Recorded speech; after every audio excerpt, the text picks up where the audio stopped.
안녕하세요. 저는 평소 사연을 즐겨 듣는 30대 후반 여자입니다.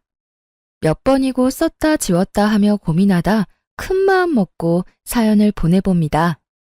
저는 만삭의 몸으로 남편이라는 놈과 이혼하게 되었는데요. 오죽했으면 제가 출산을 얼마 남기지 않고 이혼까지 결심하게 되었는지 들어봐 주실래요? 남편과 전 소개팅으로 처음 만나게 되었어요. 처음 남편이 그렇게까지 제 마음에 쏙 든 건 아니었는데 예의상 몇 번 식사 자리를 가시다 보니 점점 마음이 가더라고요. 그렇게 시작된 연애가 1년이 되고 2년이 되고 3년이 되었어요. 자기야, 우리 이제 연애 그만할까? 뭐? 갑자기 그게 무슨 말이야? 헤어지자는 말이야? 아니, 이제 연애 그만하고 결혼하자고. 나 자기랑 이제 한 집에서 살고 싶어. 고민이 되더라고요. 남편을 사랑하는 건 맞지만 그때까진 결혼 생각이 크지 않았던 터라 이렇게 결혼해야 하는 것이 맞는 것일지 하는 생각이 들었어요. 저의 그런 고민을 눈치챈 남편은 앞으로 더 잘할 테니 자신을 믿어달라고 하더군요. 그 뒤론 남편은 저에게 정말 헌신적으로 잘해주었고 전 살면서 이렇게 저를 아껴주고 사랑해주는 남자가 또 있을까? 하는 생각이 들더라고요. 결국 전 남편의 프로포즈를 승낙했고 그렇게 저흰 결혼하게 되었어요. 결혼을 할 당시 저흰 부모님의 도움을 받지 않고 오로지 저희가 가진 돈으로 결혼했어요. 양쪽 집이 어렵다거나 그런 이유는 아니었어요. 많진 않았지만 그간 회사 생활을 하며 저희도 그간 모은 돈이 있었기에 굳이 손을 벌리고 싶지 않았기 때문이었어요. 시댁은 어머님 혼자 계셨는데 아버님은 일찍 돌아가시고 어머님이 혼자 남편과 남편보다 3살 어린 시누이를 키웠다고 하더라고요. 그 어려운 상황에서도 아들, 딸 모자람 없이 넉넉한 환경에서 키워주셨다는 말을 듣는데 어머님 참 대단하시다는 생각과 함께 존경심마저 들었어요. 저희 부모님도 저와 생각이 같으셨는데 결혼 반대는커녕 시댁에 잘하라는 말씀과 함께 저의 결혼을 응원해 주셨어요. 그렇게 결혼을 하게 된 저흰 여느 부부와 다름이 없는 평범한 부부였어요.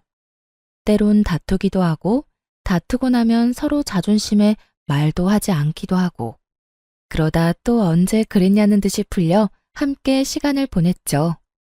남편과 전 장난치는 걸 좋아해서 싸움의 끝은 꼭 가벼운 장난을 치며 화해하곤 했어요. 저희는 그렇게 평범하게 살아가고 있었어요. 적당한 시기에 임신도 했고요. 다만 유산기가 보인다며 제가 갑자기 휴직하게 된 것이 사건이라면 사건이 될 수도 있을 만큼 평범하고 평화로웠죠. 지금 생각해보니 그 짧은 순간이 결혼 생활 중 가장 행복한 순간이었네요. 존경스러운 어머님도 저와 장단이 잘 맞는 남편도 내면에 어떤 모습을 감추고 있는지 전혀 예상조차도 하지 못했으니까요.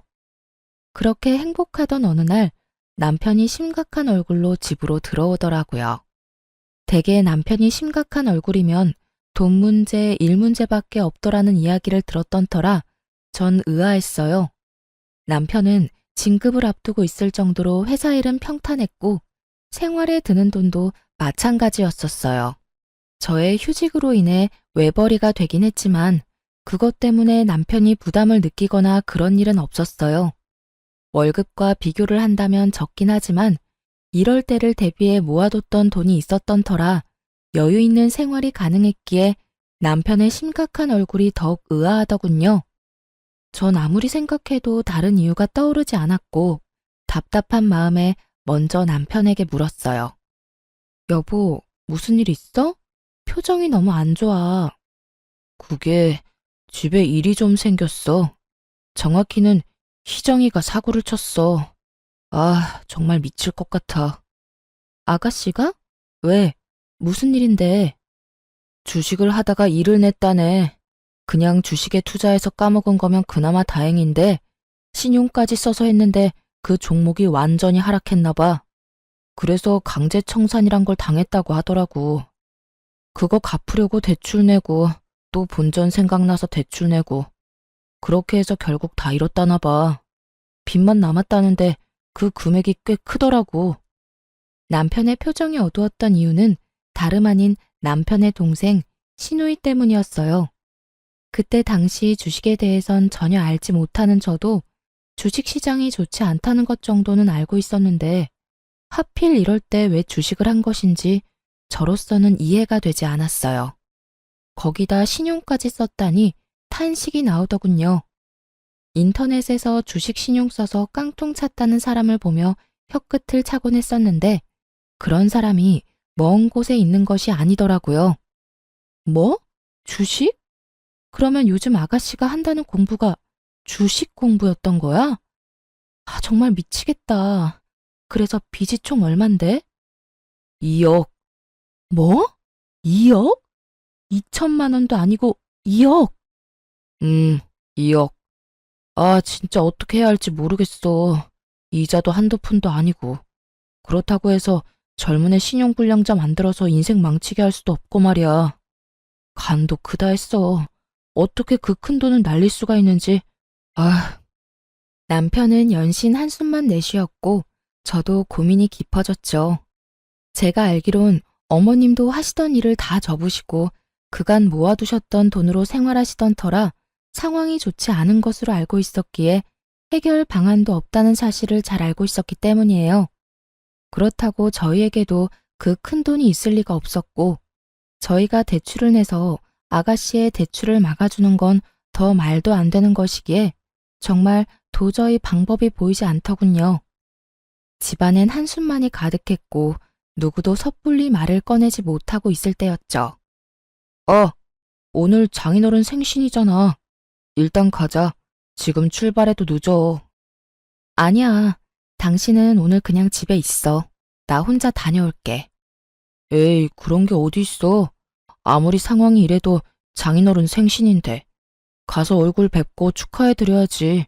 얼른 가자. 저의 만류에도 남편은 기어코 저를 따라 나서더군요. 참 고마웠어요. 만약 입장을 바꿔 저였다면 어머님의 생신을 챙겨드릴 정신 따윈 없었을 것 같았으니까요. 그렇게 남편은 친정에 함께 갔고 아무렇지 않은 척하려고 노력하는 것 같았지만 부모님의 눈을 속일 순 없었어요. 언뜻 보이는 남편의 어두운 표정을 보신 부모님은 식사 자리가 끝나자 기다렸다는 듯 물으시더라고요. 박서방, 무슨 일이 있어? 표정이 영 안 좋은데. 네? 아닙니다, 장인어른. 일은 무슨요. 요즘 회사 일이 바빠서 조금 피곤한 것 빼곤 아무 일 없습니다. 거짓말할 생각하지 말게. 부모가 되어보면 다 보인다네. 내 자식이 무슨 일이 있구나. 고민이 깊구나. 이런 건 그냥 다 보인다고. 오늘 자네가 들어오는데 무슨 일이 있구나 싶었으니 숨길 생각 말고 말해보게. 다 알고 있다는 듯 추궁 아닌 추궁하는 아빠에게 더 이상의 거짓말은 소용없는 짓이었고 남편 역시 그렇게 느꼈는지 사실대로 털어놓더군요. 그게 사실은 집에 일이 좀 생겼습니다. 동생이 주식을 하다가 빚을 많이 내게 됐다는 사실을 알게 돼서. 죄송합니다, 장인어른. 좋은 날인데 표정 관리 하나 잘 못하고. 아, 그런 일이 있었구먼. 그래서 빚이 얼마나 되길래 자네 안색이 이렇게나 좋지 않은 게야? 그게 2억 정도 된다고 합니다. 생각보다 큰 금액이긴 하군. 자네 걱정이 많았겠어. 괜찮습니다, 장인어른. 어떻게 해서든 해결해 볼 테니 걱정하지 마십시오. 아빠도 적잖게 놀란 눈치더군요. 왜 안 그렇겠어요? 2억이 누구 집 개 이름도 아니고 20대 아가씨가 그렇게 큰 돈을 주식으로 날렸다는데 놀라시는 게 당연했죠. 그렇게 한참을 고민에 빠져 계시던 아빠는 방으로 들어가시더니 종이와 펜을 들고 다시 저희 앞에 앉으시더라고요. 일단 돈은 내가 마련해 줄 테니 급한 불부터 끄세. 아닙니다. 금액이 너무 크기도 하고 제가 무슨 염치로. 제가 알아서 해보겠습니다. 말씀만으로도 너무 감사합니다, 장인어른. 자네 말대로 그 큰 금액을 자네가 무슨 수로 마련한단 말인가? 이럴 땐 그냥 감사합니다 하고 받는 걸세. 염치가 밥 먹여준다나? 돈이라도 만들어준다나? 그런 건 일단 급한 불부터 끄고 생각하는 걸세. 그리고 그냥 준다는 거 아니네. 여기 이 종이에 차용증 쓰게. 달마다 조금씩 갚아 나가게. 그게 그래도 제가 염치가 너무 없습니다. 얼른 적게. 늙으니 팔 떨어지겠네. 장인어른, 너무 감사합니다. 정말 감사합니다. 정말 이 은혜 잊지 않겠습니다. 마음고생이 심했는지 남편은 울더라고요. 이건 아니라는 생각도 들긴 했지만 차용증도 이미 썼고 재빠른 아빠가 이미 입금도 완료했던 상황이었기에 제가 나서서 뭘 어떻게 할 수 없는 상황이더군요. 상황도 그랬지만 재차 감사하다며 우는 남편을 보니 안쓰럽기도 해 괜히 입대지 말고 남편을 믿어보기로 했어요. 남편은 제 걱정과는 달리 성실히 변제를 해나가더군요. 저에게도 더 잘해주고요. 주말엔 꼭 저를 데리고 친정으로 가 시간을 보내주고 임산부의 특권인 새벽에 뜬금없는 음식 찾기도 마음껏 누리게 해주었어요. 여보, 왜 그러고 있어? 그게 나 냉면이 너무 먹고 싶어. 그 냉면 안에 들어있는 무절임 김치를 너무 먹고 싶어. 그거에 갈비 싸 먹으면 너무 맛있을 것 같아. 어이구, 그런 거면 진작 날 깨웠어야지. 당신 내일 출근도 해야 하는데 어떻게 깨워? 그래도 깨워. 괜찮아. 임신했을 때 먹고 싶은 거 못 먹으면 미운아가 나온다고 그러더라. 그러니까 먹고 싶은 거 있으면 내가 밤 꼴딱 새우고 겨우 눈 붙인 상황이라도 무조건 깨워. 알겠지? 고마워. 그러면서 밝게 웃는 얼굴로 냉면과 갈비를 구하러 나가는 남편의 뒷모습을 보는데 눈물이 다 날 정도로 참 행복하더군요. 마음 편히 잘 먹고 잘 지낸 덕에 아기는 저의 뱃속에서 무럭무럭 잘 자라주었고 안정기를 지나 만삭이 되었어요. 그렇게 5개월이 지났고 전 출산을 앞두고 있었습니다. 출산 경험이 있으신 분들이면 다들 아시다시피 그맘때쯤엔 다들 출산 가방을 몇 번씩 쌌다가 풀었다가 하시잖아요. 저도 마찬가지였어요. 여기저기 검색을 해보고 필요하다 싶은 물건을 고르고 골라 가방을 싸고 있었죠. 현관문 열리는 소리에 시계를 보니 벌써 남편 퇴근 시간이 되었더라고요. 저는 아차 하는 마음에 현관으로 달려나가 남편을 맞이했고 저를 바라보는 남편의 얼굴은 어두웠어요. 전 불안했어요. 남편의 표정이. 딱 아가씨가 돈 사고를 쳤을 때와 똑같았기 때문이었죠. 전 불안감을 애써 감추며 남편에게 물었어요. 여보, 또 무슨 일 있는 거지? 아, 정말 미치겠다. 긴 한숨을 내쉬던 남편은 아무런 기력도 남아있지 않는 듯 소파에 기어가듯 걸어가 몸을 기대더군요. 이거 진짜 큰일이구나 싶더군요. 심상치 않은 일이 또 일어났음을 직감적으로 느낄 수가 있었어요. 전 남편의 입으로 나올 말이 겁이 나 차마 아무 말도 하지 못하고 있었고 상황이 답답한지 남편이 먼저 입을 떼더라고요. 아, 희정이가 이번엔 비트코인을 했대. 주식도 중독성이 강하다고 하더니 결국 또 사고를 쳤어. 애초에 그 2억을 해주면 안 되는 거였나 봐. 한번 갚아줬더니 애가 그래도 된다고 생각하는 걸까? 아님 돈이 돈 같지 않게 느껴지는 걸까? 아, 내 핏줄이지만 이해가 안 된다 정말. 기가 막히더군요. 그 큰 돈을 해결해 준 지 1년도 되지 않았는데 또 똑같은 짓으로 빚을 졌다니. 염치가 없어도 어쩜 그렇게도 없을 수가 없는지. 그래도 남편의 가족이니 남편 앞에선 심한 욕도 하지 못하고 답답해서 미칠 지경이더라고요. 전 끓어오르는 화를 겨우 누른 채 물었어요. 그래서 이번엔 또 얼만데? 또 억 단위야? 아니, 다행이라고 하기도 뭐하지만 억 단위는 아니더라고. 그게 5천만 원 정도 된다고 하더라. 5천만 원이나 돼? 엄마는 그냥 나가 죽으라 그러고 희정이는 한 번만 더 살려달라고 2번 다신 그런 일 없을 거라고 그러는데 내가 진짜 미치겠더라니까. 아무것도 못하게 손을 묶어놓을 수도 없는 노릇이고 어떻게 해야 할지 모르겠어. 내가 진짜 이런 말까지 하고 싶지 않았는데 아가씨 진짜 해도 해도 너무한다. 어머님도 그렇고 당신도 그렇고 힘든 거 뻔히 알면서 왜 그러신데 도대체? 그러게. 그래서 말인데 나 한동안 장인어른한테 드리는 돈 못 드릴 것 같은데 어쩌지? 우리 아빠 돈은 왜? 설마 아니지? 당신 또 아가씨한테 돈 해줄 거 아니지? 저의 다급한 물음에 남편은 고개를 떨구며 다 기어들어가는 목소리로 답하더군요. 그러면 어쩌겠어.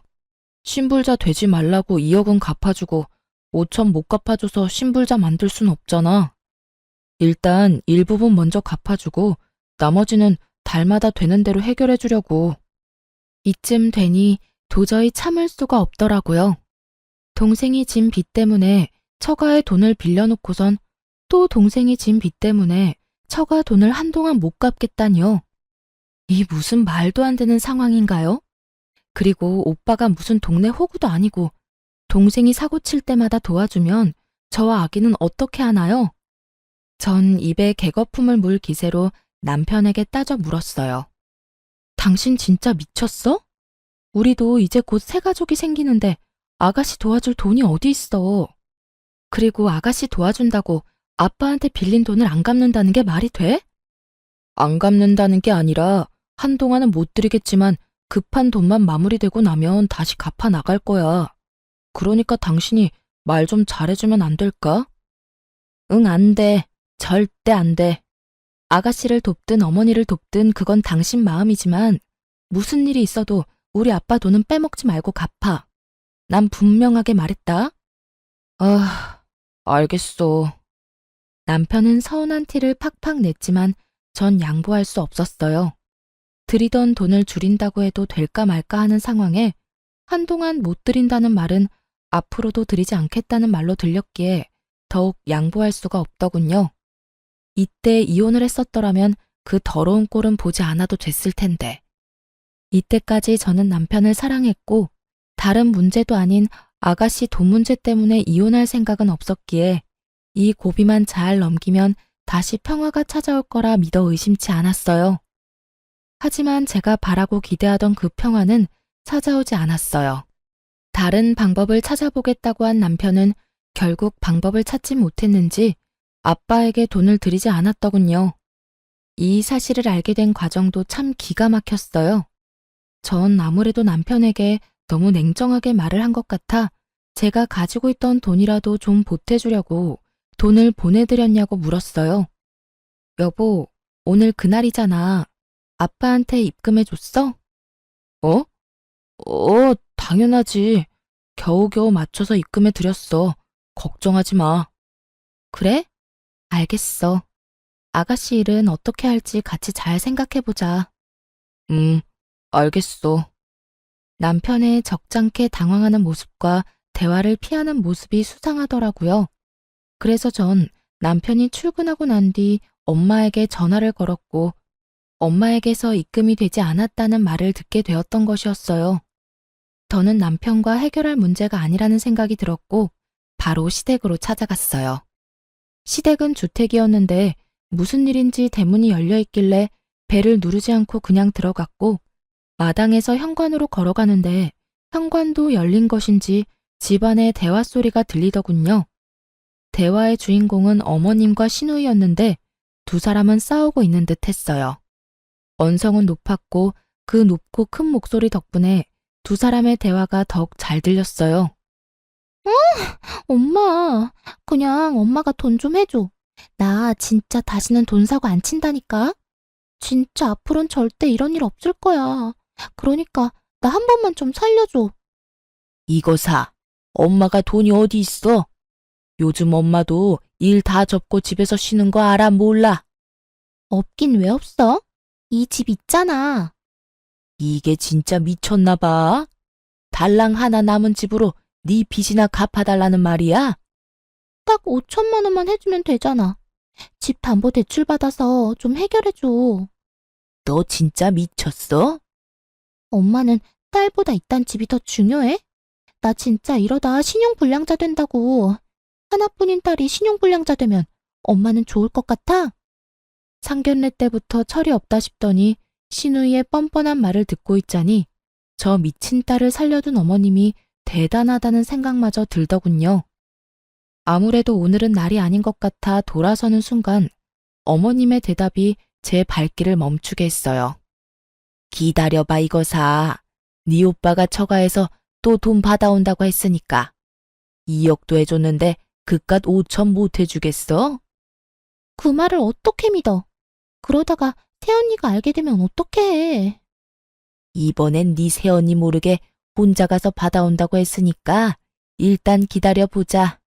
어찌됐든 이 집은 절대로 못 건드리니까 그런 줄 알아.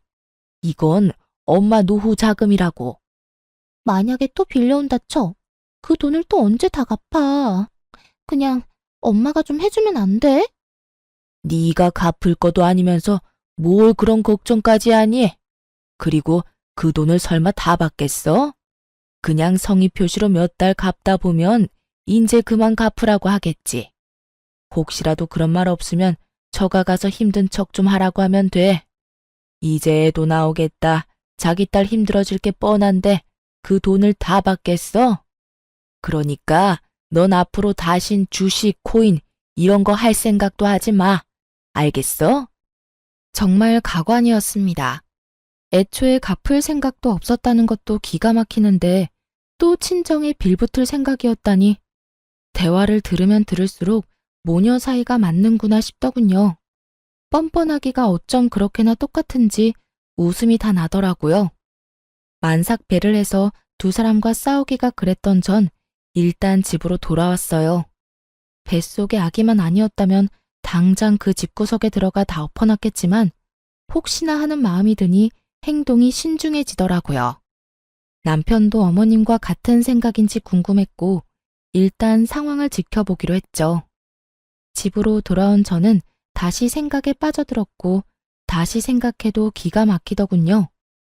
어떤 뇌구조를 가지고 있으면 저런 해결책을 찾을 수가 있는 건지. 아니, 애초에 그것이 해결책이라곤 할 순 있는 건가요? 그건 그냥 떠넘기는 거 아닌가요? 그것도 사돈한테 말이죠. 심지어 어머님이 대출된다는 사실도 놀라웠어요. 처음 신우이가 돈 사고를 쳤을 당시 입만 떼면 요즘 힘들다고 하는 어머님을 보며 상황이 아주 좋지 않아 대출이 불가능하다고 생각했는데 애초에 어머님은 대출할 생각도 없었다는 사실을 알게 되자 더욱 그 뇌구조가 궁금하더군요. 지금 일어나는 모든 상황 자체가 상식적이지 않았고 이 상식적이지 않은 상황을 정리해야만 하겠더라고요. 일단 남편이 어디까지 알고 있는 것인지가 중요했어요.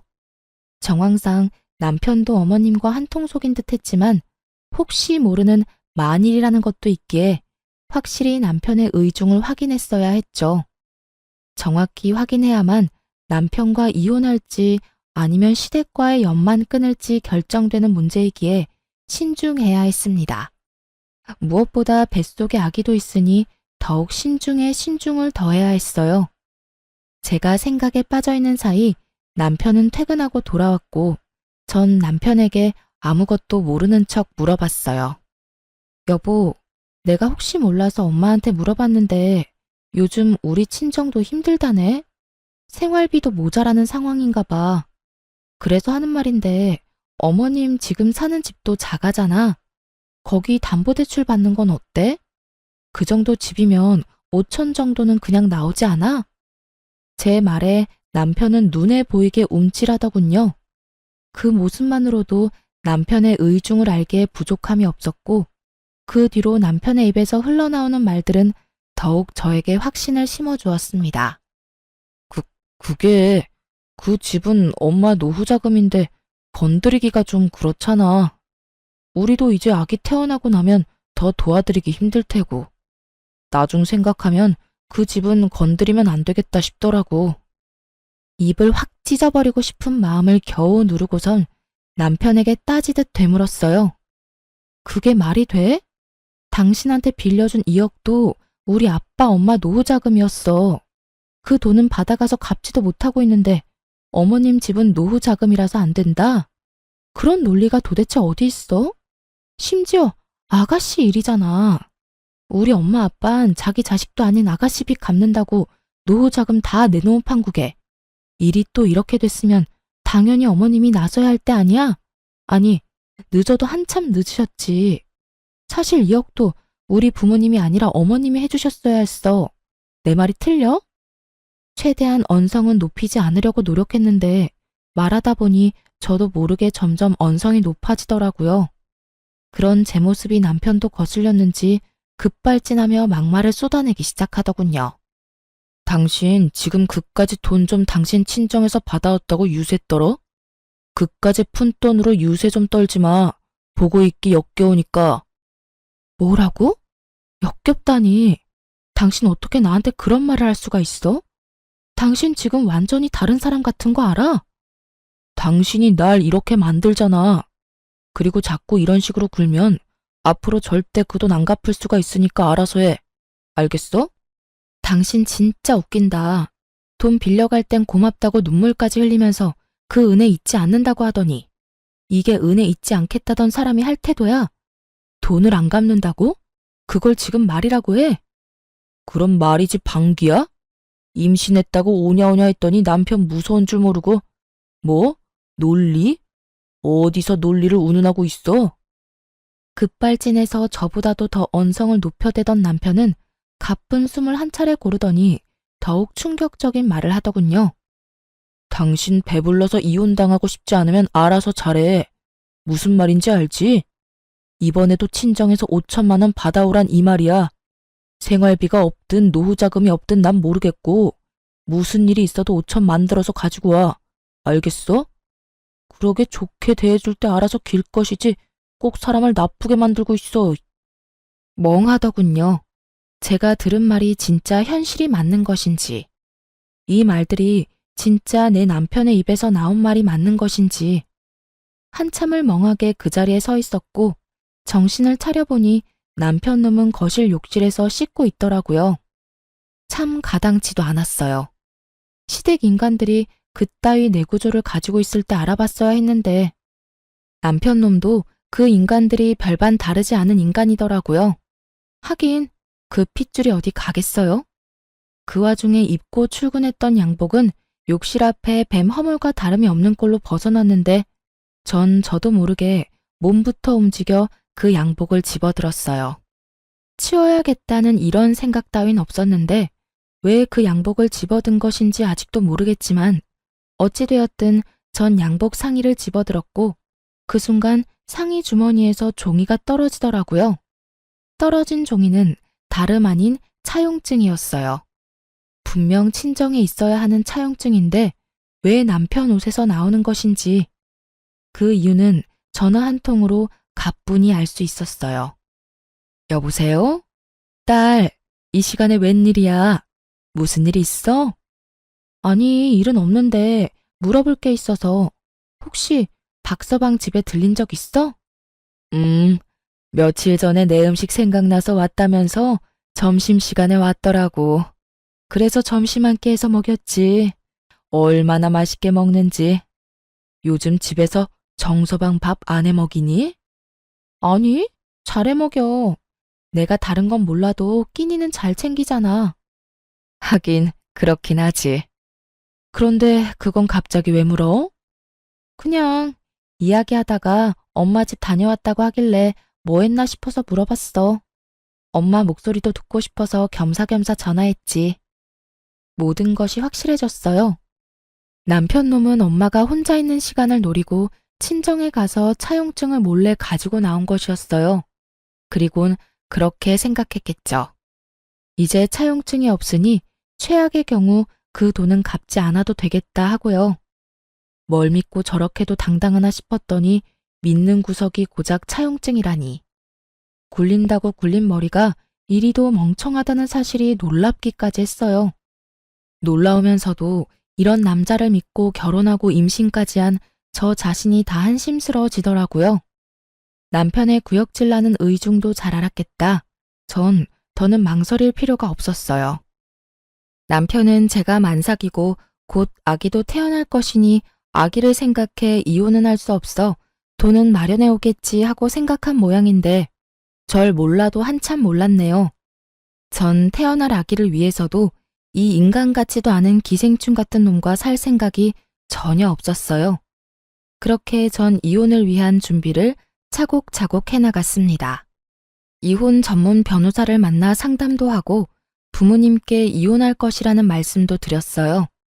처음에는 많이 놀라셨지만 충분히 상황을 설명해드리니 두 분 다 하루라도 빨리 이혼하라고 해주시며 아기는 걱정하지 말라는 말씀까지 해주시더라고요. 그렇게 모든 준비를 마친 전 남편 퇴근 시간에 맞춰 부모님께 집으로 와달라고 부탁을 드렸어요. 제가 모르는 남편의 또 다른 거친 모습이 있을 수도 있기에 혹시나 하는 마음으로 부탁을 드린 것이었죠. 부모님은 흔쾌히 집으로 오셨고 전 안방에서 조금만 계셔달라고 부탁을 드렸어요. 아빠가 화가 많이 난 상태였는데 제가 일단 조금만 기다려달라고 하니 애써 화를 누르셨어요. 그렇게 모든 준비는 끝났고 이제 남편 놈만 기다렸죠. 30분쯤 지났을까요? 아무것도 모르는 남편이 집으로 들어오더라고요. 신발을 벗고 거실에 들어서는 남편 앞을 막고 차용증을 내밀며 물었어요. 이게 왜 당신 손에 있어? 또 무얼 가지고 시비질이냐는 듯 잔뜩 찌푸린 남편의 표정은 순식간에 아연실색이 되더군요. 당신이 이걸 어떻게 이리 내놓지 못해? 말까지 더듬으며 당황하던 남편은 저에게서 차용증을 뺏어가더니 제가 보는 앞에서 찢어버리더라고요. 그 모습이 얼마나 천박한지 그 순간 내가 이런 남자를 왜 사랑했나 싶었어요. A4 용지의 차용증을 손톱 크기로 찢어버린 남편은 저에게 화를 내기 시작했습니다. 그야말로 아무 말 대잔치를 하는 남편을 보는데 정말 뻔뻔하기가 그지없더라고요. 내 옷 뒤졌어? 너 이거 범죄야. 너 이거 도둑질이라고 이 도둑년아. 지금 나보고 도둑년이라고 했어? 애초에 이게 네 손에 있는 것 자체가 이상한 일 아니야? 그래서 뭐 어쩌자고. 네가 뭘 알았든 니까짓게 할 수 있는 거라도 있어? 할 수 있는 거? 있지. 할 수 있는 게 한두 가지가 아닌데 그중 제일 급한 게 이거인 것 같네. 우리 이혼하자. 저의 이혼 통보에 남편은 가소롭다는 듯 저를 보며 비웃더라고요. 그런 남편을 보며 저 역시 비웃어 주었어요. 웃어? 지금 네가 웃을 때야? 잘 생각해, 이 멍청한 여자야. 네가 지금 네가 어떤 상황인지 잘 모르는 것 같은데 너 조금 있으면 출산해. 곧 내 자식을 낳아야 한다고. 그럼 어떻게 해야겠어? 어떻게 하긴 너 같은 놈이랑 이혼하고 혼자 순산하면 되지. 아니지. 지금 나랑 이혼하면 너만 손해야. 알겠어? 너 애 혼자 키울 자신 있어. 난 미리 말하는데 우리 이혼하면 애 키울 생각 없어. 그러니까 꼴에 자존심 부린다고 후회할 짓 하지 말고 내가 저번에 말했듯이 친정 가서 돈이나 받아와. 깔끔하게 5천만 원만 받아오면 내가 다 용서하고 너랑 다시 살아줄게. 물론 애한테 잘할 거야. 아무렴 내 핏줄인데 잘해야지. 남편의 말을 듣고 있는데 이놈의 따귀를 때려줘야 하나 머리채를 잡아야 하나 정말 오만 생각이 다 들더군요. 뱃속의 아기도 잊은 채 저놈을 어떻게 뜯어놔야 제 분이 풀릴까 하는 고민에 빠진 그때 제가 준비한 무대에 또 다른 주인공이 집으로 들어오더라고요. 그건 바로 어머님이었어요. 사연에 나오는 대부분의 시모가 그러하듯 어머님 역시 벨 따윈 누르지 않고 당당히 비밀번호를 누르고 들어오시더군요. 남들이 봤다면 어머님 집이라는 착각이 들 정도의 당당함에 참 어이가 없더라고요. 넌 임신한 게 유세구나. 이 시간에 어른을 오라가라. 말 한마디로 움직이게나 하고 말이다. 그래, 네 말대로 네 남편 퇴근 시간 맞춰서 내가 왔다. 무슨 할 말씩이나 있어서 이 시간에 오라고 한 게야? 어머님은 어른인 자신을 저희 집으로 오라고 한 것에 불만이 큰 듯 저를 매섭게 쏘아보며 말하더군요. 전 그런 어머님의 눈을 피하지 않고 대답해 드렸어요. 저 이 사람이랑 이혼하려고요. 이혼? 너 어디 아프니? 갑자기 무슨 이혼을 한단 말이야? 내가 아는 그 이혼 맞니? 네, 그 이혼 맞아요. 사실 제가 며칠 전에 어머님 댁에 갔다가 들어선 안 될 이야기를 좀 들었거든요. 너 이제 하다 몰래 남의 대화도 엿듣니? 정말 수준하고는. 그래, 말 나왔으니 드러나 보자. 무슨 이야기를 들었길래 이 밤중에 사람을 오라가라 했는지 말이나 해보려무나. 아, 그게요. 어머님이랑 아가씨가 나누는 대화였는데 제가 수준 낮게 굳이 엿듣지 않아도 어찌나 크게도 이야기하시는지 마당에서도 다 들리던데요. 그 돈 무서운 줄 모르는 아가씨는 어머님께 집 담보대출을 해서라도 돈 내놓으라고 난리였고 어머님은 집은 절대 못 건드린다며 저희 친정에서 네 오빠가 돈 받아올 테니 기다리라고 하시더라고요. 제가 그 이야기를 듣는데 기가 막혀서 한참을 웃었지 뭐예요. 제가 여기 이 자리에서 분명하게 정리해 드릴 테니 잘 들으세요. 너도 잘 듣고. 전 절대 저희 친정에서 5천만 원은커녕 10원도 더 받아올 생각도 없을 뿐더러 앞전에 빌려드린 2억도 1원 한 푼 빼지 않고 다 받아낼 거예요. 아, 그리고 위자료까지 두둑하게 받아내고 이혼할 예정이니 미리 돈이나 준비해 두세요. 어머님 집 담보대출 지금 받으시면 되시겠네요. 제 말에 어머님은 목덜미를 잡고 어버버하고 있었고 악에 바친 남편놈이 노발대발 화를 내며 소리를 지르더군요. 2억? 차용증도 없는 마당에 네가 무슨 수로 돈을 받아내겠다는 거야? 증거 있어? 내가 2억 빌렸다는 증거 있냐고. 이쯤 되니 정말 이 인간들은 제정신이 아닌 것 같더라고요. 그냥 염치가 없는 정도를 넘어 정신과 치료가 필요해 보이는 수준이었어요. 돈과 엮이면 전혀 다른 사람이 되는 사람들이 있다더니 제 가까운 곳에 그것도 지금까진 가족인 사람이 그런 사람이었다니. 참 놀랍기도 하고 무섭기도 하더라고요. 거의 이성이 마비된 듯한 남편의 모습에 제가 흠칫하는 사이 모든 대화를 듣고 있던 아빠가 위험을 감지하셨는지 안방 문을 거칠게 열고 나오셨어요. 아빠는 그 어느 때보다 화가 나 계셨고 아빠를 발견한 남편은 사색이 되어버리더군요. 그랬겠죠. 저희 아빠 직업 군인을 오래 하시다 사회로 나오셔서 건설 쪽에서도 오래 계셨거든요. 직급이 꽤 높았음에도 불구하고 현장을 워낙 좋아하셔서 현장에서 몸을 많이 쓰셨던 터라 몸이 아직 군인 시절 몸 그대로였어요. 거기에다 성격도 불같은 면이 있으신 걸 누구보다 남편도 잘 알고 있었으니 잘못 걸렸다 싶었을 거예요. 이러한 아빠의 성정을 모르는 어머님은 떨고 있는 남편 대신 목소리를 높이기 시작하더군요. 사돈도 계셨군요. 잘 됐네요. 사돈, 글쎄 이 꼴을 보세요. 배는 저만큼 불러서는 사돈 딸 하는 짓거리 좀 보시라고요. 이 시간에 어른을 오라가라 한 것도 기가 막히는데 돈 빌려준 유세도 모자라서 이혼까지 운운하네요. 제가 웬만하면 참아보려고 했는데 저딴 말도 안 되는 말을 말이라고 짓거리는데 도저히 못 참겠네요. 가만히 있지 마시고 얼른 저 물건 홍구멍 좀 내세요. 어머니 말을 가만히 듣고 있던 아빠는 저를 보며 혼을 내기 시작하더라고요. 그 꾸중이 어머님이 요구하는 꾸중과는 달라도 한참 달랐지만요. 너는 내가 그렇게 가르쳤어? 그래, 넌 혼 좀 나야 해. 아주 눈물 쏙 빠지게 혼내셔야 해요. 내가 몇 번이고 말하지 않았느냐. 이럴 땐 욕을 하거나 욕을 하기 힘든 상황이면 침이라도 뱉으라고. 내 그리 똑똑히 가르쳤거늘. 하여튼 너는 마음이 그리도 약해서는 딸아, 이럴 땐 어른 대접도 해줄 필요가 없단다. 어른이 어른다워야 어른 대접을 받을 자격이 생기는 거야. 이런 것들은 짐승만도 못한 것들이라 그냥 똑같이 대해주면 돼. 알겠어? 사돈, 지금 말 다 하셨어요?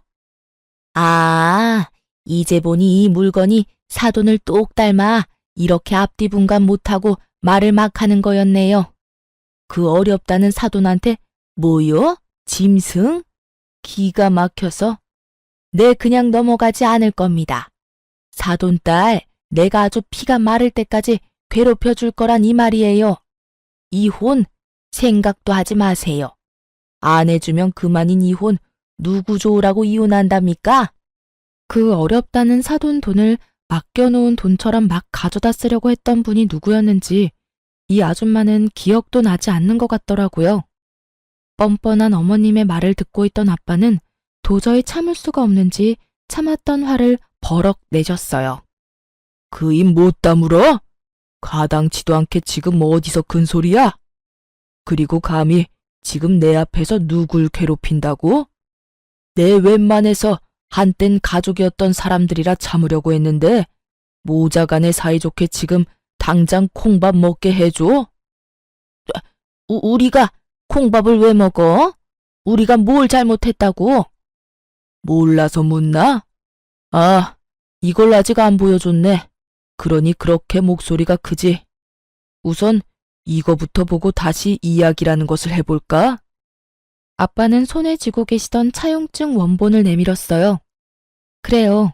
사실 아까 남편이 찢은 차용증은 복사본이었고 원본은 아빠가 가지고 계셨던 것이었어요. 차용증이 남아있음을 안 어머님은 얼굴이 사색이 되어 아무 말도 하지 못하더군요. 그런 어머님을 보며 아빠는 긴 숨을 내쉬며 흥분을 가라앉히고 그래도 최대한 예의를 갖추고 말하려고 노력하시더라고요. 내가 이런 날이 올 줄 알고 그랬던 건 아니었는데 혹시나 하는 마음에 바로 공증이라는 걸 받아놨어요. 그리고 굳이 이 차용증이 아니더라도 입금 내역이 고스란히 남아있는데 어찌 그리 않지 앞도 모르고 그렇게 행동할 수 있는 것인지. 차용증을 자세히 읽어보긴 했는지 모르겠지만 사돈, 여기 이런 조항이 있습니다. 갑이 원할 시엔 이자까지 쳐서 무조건 일시불 상환을 한다. 전 일시불 상환을 원하고 기한은 넉넉하게 일주일 드리죠. 들어보니 집 담보대출 가능하다고 하던데 서류만 잘 갖추면 하루만 해도 대출은 가능하니 제법 여유로우실 겁니다. 아빠의 단호한 태도에 남편과 어머님은 그제서야 무릎까지 꿇고 싹싹 빌기 시작하더군요. 닭똥 같은 눈물까지 흘리면서요. 아이고, 사돈, 이러는 법이 어디 있습니까? 갑자기 그 큰 돈을 어디서 구한다는 말입니까? 네, 장인어른, 그렇게 큰 돈 저희 집에선 나올 구멍이 없습니다. 제가 오죽하면 처가에 손을 벌렸겠습니까? 제발 한 번만 용서해 주십시오. 담보대출 받으라고 방금 말하지 않았나? 내 알아보니 그 집 담보로 대출 받으면 돈 갚고도 충분히 남아서 위자료 줄 돈도 되더군. 그러니 무조건 일주일 내로 갚아. 사돈, 그 집은 제 하나 남은 재산입니다. 제 노후 자금이라고요. 그 집까지 손대면 제 노후는 어떻게 한답니까? 그러지 말고 한 번만 더 도와주세요. 이제부턴 다달이 빠지지 않고 이 녀석이 갚아나갈 겁니다. 너 잘 갚을 수 있지? 맞습니다, 장인어른. 제가 돈이 급해서 정신이 잠시 나갔었나 봅니다. 이미 베풀어주신 은혜가 큰데 그걸 잊고 이딴 짓이나 하다니. 저 정말 많이 반성하고 있습니다. 딱 한 번만 더 기회를 주시면 안 되겠습니까? 정 마음이 풀리지 않으신다면 손주 생각해서 한 번만 더 기회를 주십시오. 듣고 있기도 힘들었던 저는 이때껏 이 모든 상황을 녹음하고 있던 휴대전화를 보여주며 말했어요. 지금 와서 이래봤자 아무 소용이 없어. 지금까지 모든 상황 녹음 다 해놨거든? 이 녹음 파일도 변호사분 드릴 거니까 그런 줄 알고 미리미리 위자료 준비해놔. 여보, 제발 이러지 마. 당신마저 이러면 난 어떻게 해. 뱃속의 아기 생각해서라도 한 번만 다시 생각해봐. 응? 내가 앞으로 정말 잘할게. 이런 일 있기 전까진 우리 정말 좋았잖아. 당신이 원하면 나 우리 집에 다신 상관 안 하고 남남처럼 살 수도 있어. 그러니까 한 번만 다시 생각해봐. 몇 번을 다시 생각해봐도 내 결심은 바뀌지 않으니까 그런 줄 알고 위자료 준비해놔. 애 걱정하지 말고. 그렇게 말한 전 부모님과 함께 친정으로 갔고 친정에서 이혼을 진행하게 되었어요. 부모님께는 그런 모습을 보여 죄송했지만 혼자였다면 꽤 많이 힘들었을 이혼 소송이 부모님 울타리 안에 있으니 그래도 견딜만 하더라고요. 남편은 끝까지 구질구질하게 시간을 끌었고 저의 비싼 변호사님 덕분에 생각했던 것보단 빨리 승소하게 되었어요. 그렇게 전 이혼을 하게 되었고 위자료도 생각했던 것보다 많이 받았어요. 물론 부모님의 피 같은 돈도 이자까지 쳐서 다 돌려받았고요. 제 위자료와 부모님의 돈은 결국 전 시모의 집을 처분해 주더라고요. 왜 굳이 처분을 했을까 하고 궁금했는데 동네 분들께 전해 들은 말론 그 사이 전 시누이가 또 사고를 쳤다고 하더군요. 대출로는 충당이 안 되는 금액이라 집을 처분했어야만 했고 전셋집은커녕 월세집으로 이사를 했다고 했어요. 그 말을 듣는데 월세집까지 털어먹어야 그 손가락이 멈추려나 하는 생각이 들더군요. 그것이 마지막으로 그 인간들의 소식은 들을 수가 없었어요. 굳이 듣고 싶지도 않았고요. 이혼하고 난 뒤 2주일 정도 지났을 때 전 출산을 했어요. 정말 하늘이 노랗게 변한다고 하더니 전 노랗다 못해 하늘 볼 정신도 없더라고요. 아, 정말 이러다 큰일 나겠구나 하는 순간 아기가 세상 밖으로 나왔고 전 딸아이를 품에 안게 되었습니다. 그때 처음 든 생각이 다른 것도 아닌 엄마도 이렇게 힘들었을까? 였어요. 말로만 듣던 출산을 직접 하고 나니 정말 엄마가 대단하다는 생각밖에 들진 않더군요. 그렇게 제가 철이 들게 만들어준 딸은 4.5kg로 아주 건강한 딸이었고 자연분만을 한 저 자신을 뿌듯하게까지 느끼게 해주는 우량아였어요. 출산을 무사히 마친 전 친정에서 부모님과 함께 지내며 육아를 하고 있어요. 그 건강하던 딸은 어느새 3살이 되었고 젖살이 빠진 지금도 여전히 우량하답니다. 제 새끼라서 그런 것이 아니라 얼마나 귀여운지 동네 어르신들의 사랑을 한몸에 받으며 자라고 있어요. 전 요즘 복직을 준비하고 있습니다. 딸이 조금 크기도 했고 언제까지나 부모님께 신세를 지고 있을 순 없는 노릇이니까요. 새로운 직장을 찾아보던 중 전에 일하던 회사에서 복직하는 것이 어떻겠냐는 제안을 해주셨고 전 감사한 마음으로 받아들였죠. 오랜만에 하는 출근, 설레기도 하고 걱정도 되지만 오랫동안 자리를 비웠음에도 불구하고 두 팔 벌려 환영해준 회사를 위해 이 한 몸 바쳐보려고요.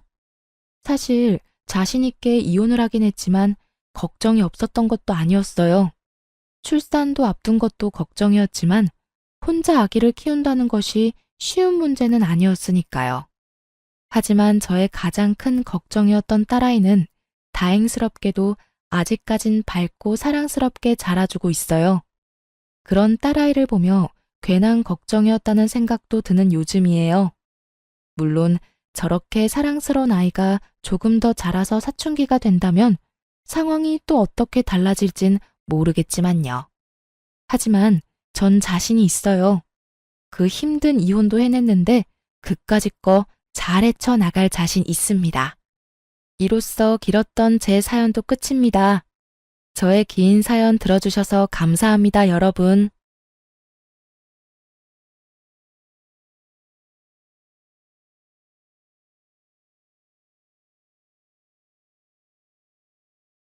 안녕하세요.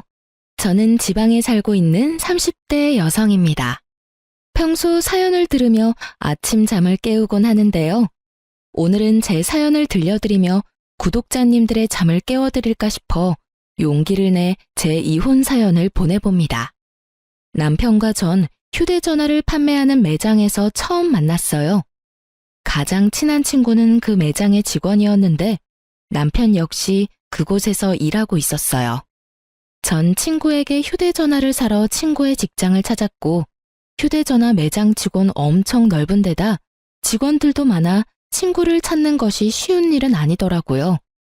친구도 손님을 보는 중인지 전화도 받지 않아 혼자 둘러보던 중에 남편의 말을 걸어왔고 전 친구가 여기서 일하고 있다며 혼자 구경하며 기다리는 중이라고 말하며 정중하게 사양했어요. 그렇게 어떤 기종으로 살지 고민하며 둘러보던 중 저를 발견한 친구가 저에게 다가왔고 전 친구의 추천대로 휴대전화를 구입하고 매장에서 나왔어요. 그날 저녁 친구에게 연락이 와 남편이 저에게 관심을 보인다며 연락처를 줘도 되냐고 묻더라고요. 그래서 전 친구에게 어떤 사람이냐고 물어봤죠. 남편이 입사한 지 얼마 되지 않아 정확히 어떤 사람인지 잘 모르겠으나 일은 잘한다고 하더군요. 전 번호를 알려주라고 했어요. 괜히 안 된다고 했다가 중간에서 친구가 곤란할 수도 있겠다는 생각도 있었지만 매장에서 본 남편의 인상이 나쁘진 않았거든요. 평소 곰돌이푸 같은 남자를 좋아했는데 딱 그런 스타일의 푸근한 인상이었어요. 그렇게 저흰 연락을 주고받다 연인 사이가 되었고 결혼까지 하게 되었죠. 결혼을 준비하며 얼굴을 붉힐 일이 있었는데 일단 그 이야기부터 시작할게요. 그땐 저희가 반지와 예물을 보러 다닐 때였는데 저와 남편이 유난히도 시간이 맞지 않아 남편 반지와 제 예물을 예비 시모와 함께 보러 가게 되었어요. 남편에겐 이미 친정에선 고가의 명품 시계를 해줬던 터라 저도 내심 기대를 하고 있었죠. 이왕 줄 거 주고 받을 거 받기로 한 결혼 어쩔 수 없이 준 대로 받고 싶더라고요. 그래서 전 남편에게 가방보다 금을 더 좋아하니 혹시나 명품 가방 사줄 생각이면 가방보단 금을 해줬으면 좋겠다고 미리 언지를 줬어요. 남편은 흔쾌히 알겠다고 했고 어머님께도 미리 말을 해뒀는지 어머님은 바로 저를 예물 전문 주얼리 샵으로 데리고 가시더라고요. 이것저것 보고 있는데 딱 마음에 드는 목걸이, 팔찌, 반지 세트를 발견했고 직원분께 그것으로 좀 보여달라고 했죠. 그러자 어머님이 화들짝 놀라시며 저에게 핀잔을 주기 시작했어요. 어머 유나야, 너 정말 이게 예뻐서 보여달라고 하는 거야? 네? 네, 어머님. 예쁘지 않아요? 전 얇은 거보단 좀 두께감 있는 게 예쁘기도 하고 저한테 어울리기도 해서 이런 디자인 좋더라고요. 어머 얘가 진짜 이렇게 안목이 없어서야. 요즘에 누가 두꺼운 걸 두르니? 촌스럽게. 그렇게 별로인가요? 전 예쁜데.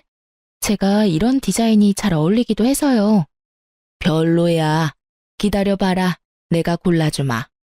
얼떨결에 네라고 대답은 했지만 좀 당황스럽더라고요.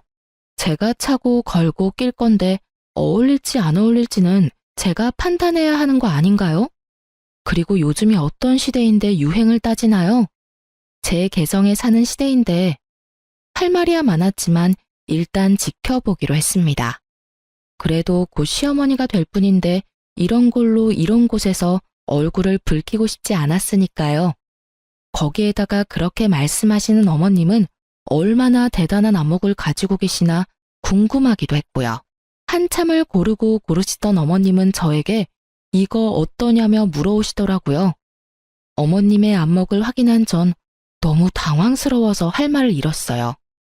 많고 많은 금덩이 가운데 어머님이 고르신 건 소박하다 못해 없어 보이는 실가락지 하나였고 그 옆엔 남편 반지로 딱 맞겠다며 골라두신 딱 봐도 비싸 보이는 반지가 올려져 있었고요. 이게 딱이구나. 어떻니? 이건 실가락지잖아요, 어머님. 그래, 그게 뭐 어때서 그렇니? 내 보기엔 이게 너한테 딱일 것 같구나. 한번 껴보렴. 이러시면서 제 손가락에 마구 끼워 넣는데 막을 도리가 없더라고요. 레이어드 링으로나 낄만한 반지를 무조건적으로 고급스럽다며 우기던 시모가 이내 만족한다는 듯 손뼉까지 치며 말씀했어요. 어머나, 딱이네 딱이야. 깔끔한 게 고급스러워 보이는구나. 너한테 딱 어울리는데 넌 어떠니? 딱 어울리지 않았어요. 그냥 한마디로 없어 보여도 그렇게 없어 보일 수가 없더라고요. 전 너무 뻔히 보이는 어머니의 속내의 당황을 넘어 어이가 없어졌고 얼마나 저를 무시하면 이럴 수가 있는지 제 상식선에선 이해가 되지 않았어요. 여러분은 이해가 되세요? 고가의 명품 시계를 해주고 실가락지 하나 받아온다는 게 제가 계산적이다 속물이라 생각하시는 분들도 계실 수는 있겠지만 지금 생각해도 그건 아니다 싶으네요. 아무리 좋게 생각해 보려고 해도 전 좋게 생각되지 않았고 최대한 기분 나쁜 티를 내지 않으며 화장실로 일단 자리를 피했어요. 그리곤 남편에게 전화를 걸었죠. 오, 자기야, 다 샀어? 내가 기가 막혀서 자기 엄마 진짜 왜 그래? 혹시 나 마음에 안 드신데? 그러신 거면 말로 하시지. 이게 무슨 꼴이야? 왜? 무슨 일인데? 흥분을 좀 가라앉히고 설명을 좀 해봐. 어머님이 글쎄 나한테 실가락지 하나 사주신다고 하더라. 내가 진짜 속물 같아 보일까봐 웬만하면 그냥 넘어가 보려고 했는데 아무리 그래도 이건 좀 아니지 않아? 너무하잖아 진짜. 뭐? 실가락지? 예물 보러 간 거 아니었어? 왜 아니겠어? 처음엔 마음에 드는 거 고르시라 하길래 적당한 걸로 골랐는데 그건 별로라고 하시면서 안목이 없다니 촌스럽다니 하시며 뭐라고 하시더니 기껏 골라주신 게 실가락지 하나야.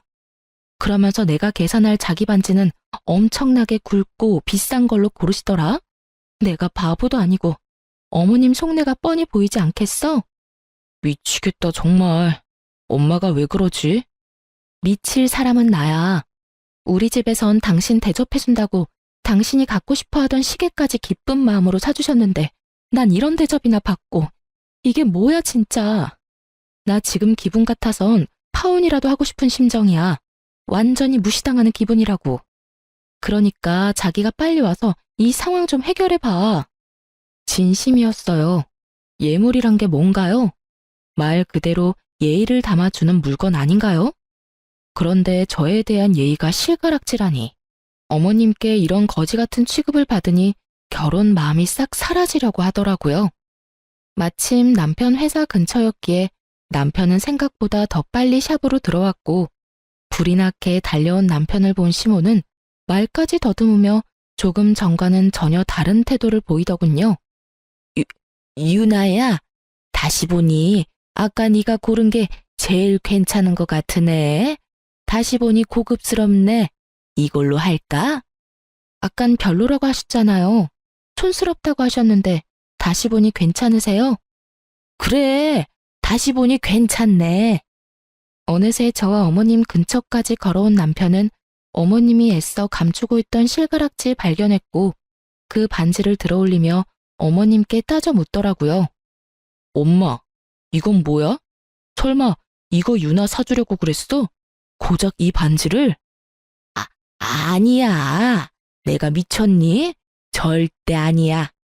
지금 이 세트로 사자고 말 끝낸 상황이었어, 아들. 필사적으로 부인하던 어머님은 재빠르게 계산을 해버리시더라고요. 뒤에 안 사실이지만 어머님은 예물을 산다는 명목으로 남편에게 꽤 큰 돈을 받았더라고요.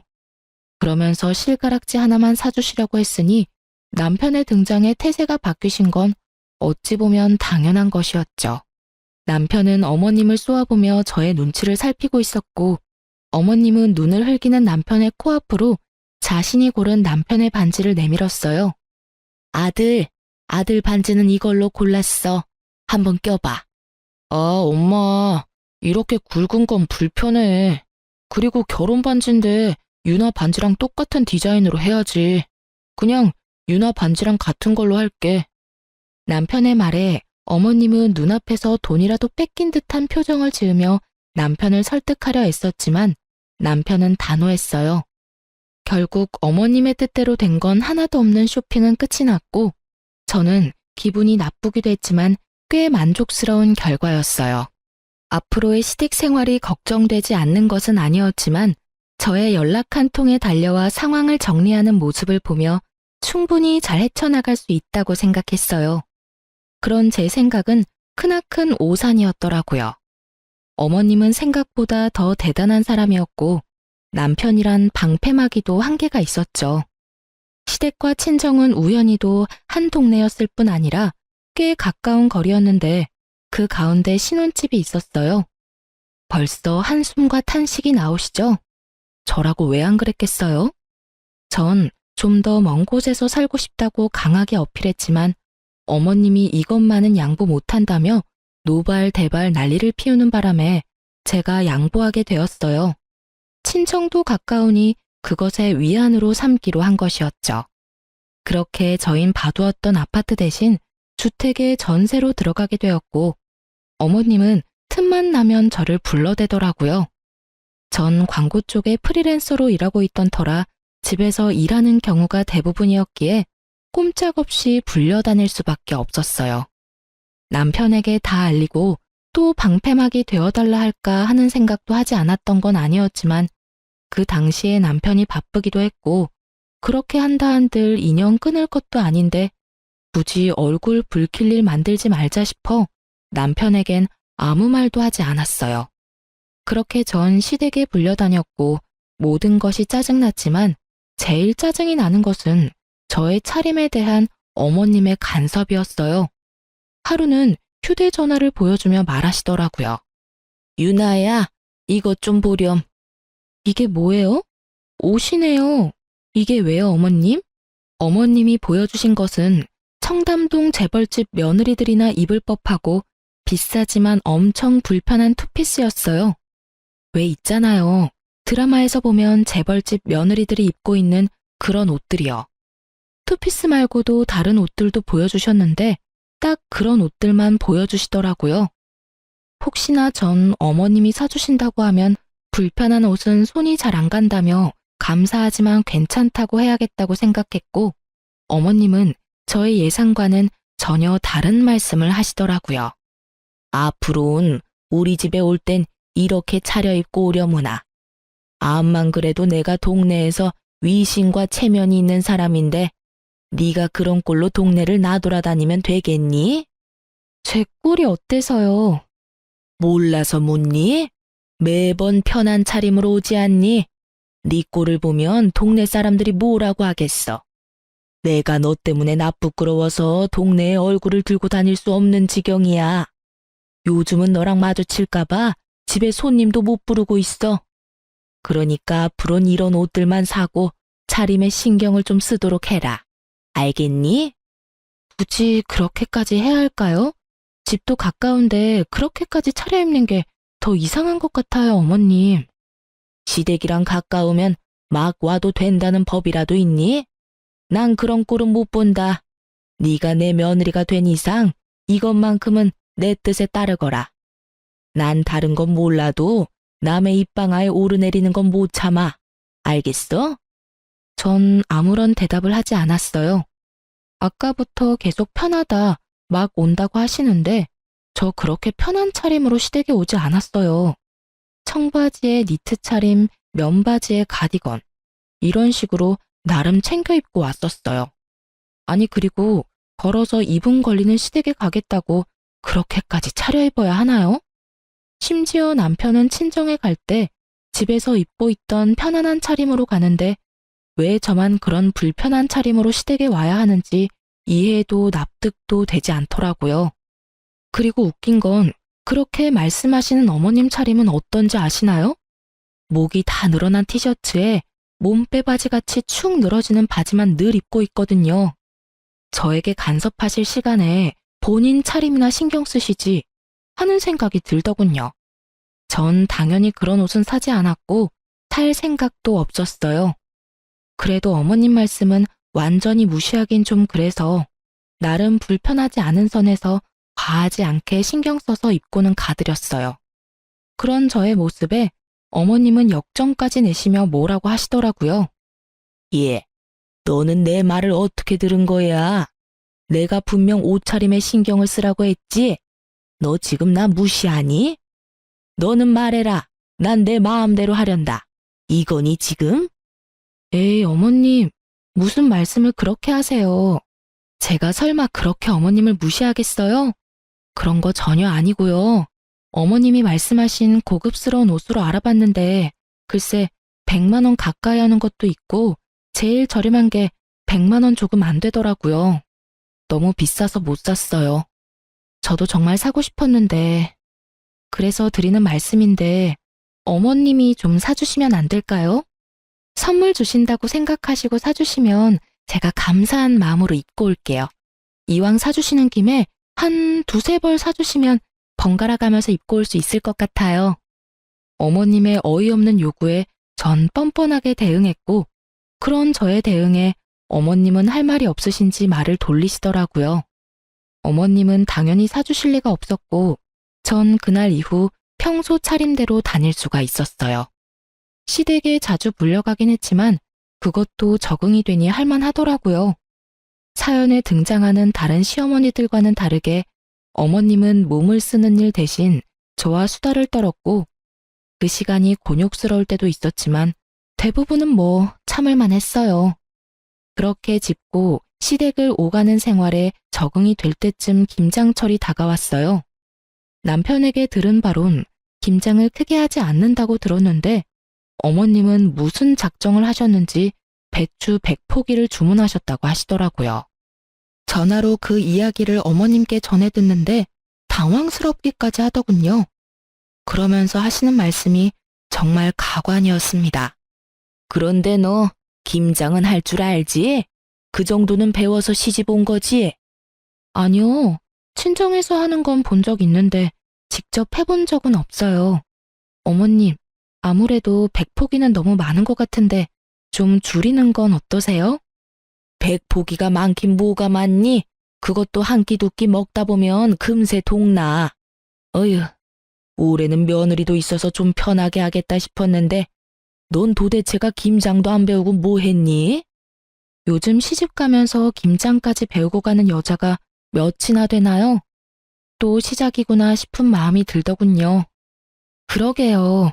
남편이 자기 집은 김장 크게 안 한다고 해서 굳이 배울 필요가 있을까 싶었는데 100포기나 하신다고 하니 제가 뭐 드릴 말씀이 없네요. 작년까진 그랬지. 하지만 이제 너도 시집 왔고 이 정도는 당연히 해야 하지 않겠어? 너도 먹고 우리 아들도 먹어야 할 거 아니야. 아, 네. 제가 김장날 가서 열심히 배우면서 도와드릴게요. 배우면서 돕는다고 도움이나 되겠니? 어쩔 수 없지 뭐. 네 친정엄마라도 와서 도우라고 해. 네가 못하니 사돈이라도 와서 도와야지 어쩌겠어? 딸이 못하니까 엄마라도 와야지. 저희 엄마요? 아, 같이 하시고 나누시게요? 어차피 엄마도 김장하시니까 한번 여쭤볼게요. 아마 좋다고 하실 것 같긴 하네요. 예, 그게 무슨 소리니? 나눠주긴 뭘 나눠줘? 그냥 와서 너 대신 일만 하라는 뜻이다. 이때까지 내가 한 말 뭐로 들었니? 100포기 가지고 누구 코에 붙인다고 그걸 나눠줘? 무슨 저희 엄마가 시댁 전용 도우미도 아니고 이쯤 되니 한번 해보자는 뜻으로밖에 들리지 않더군요. 생각하는 것만큼 호락호락하지 않은 며느리라는 것을 기필코 보여드려야겠다는 생각이 들었어요. 아, 그러니까 저희 엄마한테 무급으로 가서 일만 하고 가란 이 말씀이네요? 그래, 이제야 내 말 뜻을 제대로 알아듣는구나. 그러면 김장 날짜 정해서 알려줄 테니 사돈한테 말 좀 전해주려무나. 아니요, 어머님. 옛말에 일하지 않는 자 먹지도 말라고. 저흰 김치 안 먹고 일도 안 할게요. 남편이 워낙 김치를 좋아하니 가서 도와드리고 좀 받아오려고 했는데 친정엄마까지 고생시켜가면서 먹고 싶지는 않아서요. 그깟 김치 안 먹어도 되니까 어머님 혼자 하시고 아버님이랑 사이좋게 나눠 드세요. 그러면 끊을게요. 들어가세요, 어머님. 저는 전화를 끊어버렸고 그 뒤로 오는 어머님의 전화는 받지 않았어요. 어머님의 생각이 가당치도 않아 헛웃음만 나오던 그때 계속해서 어머님이라고만 뜨던 휴대전화 액정에 친구 이름이 보이더라고요. 그 친구는 남편과 함께 일하는 친구였는데 전화 올 시간이 전혀 아닌데 전화가 와 혹시 남편에게 무슨 일이 생겼나 싶은 마음에 급하게 전화를 받았어요. 여보세요? 이 시간에 무슨 일이야? 일하는 시간 아니야? 숨 좀 쉬면서 물어라. 일하는 시간 맞는데 네 남편이 연락이 안 돼서 집에 없어? 급하게 일 때문에 물어볼 게 있는데 전화를 안 받네. 응? 그게 무슨 말이야? 우리 남편 오늘 출근 안 했어? 아침에 출근한다면서 나갔는데? 에? 아닌데. 네 남편 오늘 연차 썼는데 이게 무슨 상황이야 대체? 그러게. 일단 전화 끊어봐봐. 내가 다시 전화할게. 친구의 말대로 이게 무슨 상황인가 싶더라고요. 오늘 아침 출근한다며 나간 남편의 뒷모습이 아직도 기억에 생생한데 연차를 쓰고 출근을 하지 않았다뇨? 갑자기 불안하더라고요. 남편이 허튼 짓 한다고 상상조차 못했던 터라 남편의 행방은 가늠도 되지 않은 채 그저 불안했어요. 그렇게 밀려오는 불안함으로 눈알만 굴리고 있는 그때 순간적으로 남편과 연애 시절 썼던 커플 앱이 떠오르더라고요. 그 앱엔 위치 추적 기능이 있었는데 아주 정확하진 않아도 꽤 괜찮았던 기억이 났어요. 전 주저하지 않고 남편의 위치를 확인하니 어느 공원이었고 전 외투와 지갑을 챙겨 남편이 있는 곳으로 향했어요. 출근을 하지 않은 남편 그리고 공원. 택시를 타고 가는 내내 저의 머릿속에 온갖 불안감 가득한 상상들이 오갔어요. 그중 남편의 외도에 대한 상상은 단 하나도 없었기에 택시에서 내려 남편을 찾은 저는 큰 충격에 빠지게 되었어요. 네, 남편은 출근한다며 저를 속이고 나가선 낯선 여자와 커플 자전거를 타고 있더라고요. 매서운 바람이 부는 추운 날 뭐가 그렇게도 좋다고 자전거를 타며 그리도 해맑게 웃고 있는지.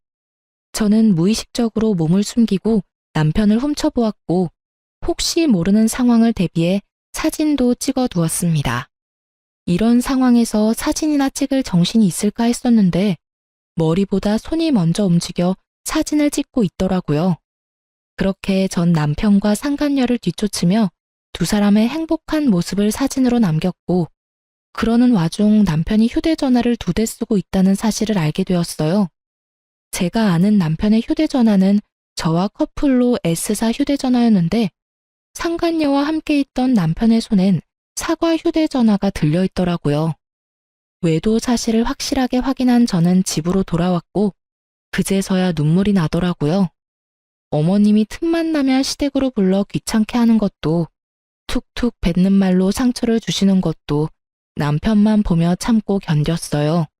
누구보다 가정에 헌신적이고 저를 사랑해준다고 생각했기에 어머님의 괴롭힘도 남편에게 알리지 않고 혼자 해결하며 지냈던 것인데 남편의 사랑은 거짓이었고 저의 무조건적인 믿음과 사랑을 이런 식으로 돌려준다고 생각하니 눈물이 멈추지 않더군요.